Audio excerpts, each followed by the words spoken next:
Hello guys, PBB ganap. 6th eviction night result. Ito na nga guys, matapos ang kanilang task na gayahin ang Unhappy For You ay sumabak naman sila sa eviction night. Napakasakit nga ang pangyayari dahil na maalam nangga sa bahay ni Kuya ang 2-in-1 na si Jolie at Gwen.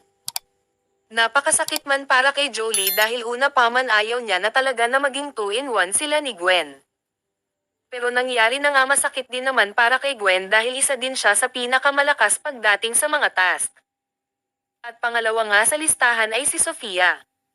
Grabe ang suporta ng mga fans, minahal nga talaga siya dahil halos straight nose iyang namumuna sa botohan kung wala lang BBE naging factor kaya ang pagiging influencer niya.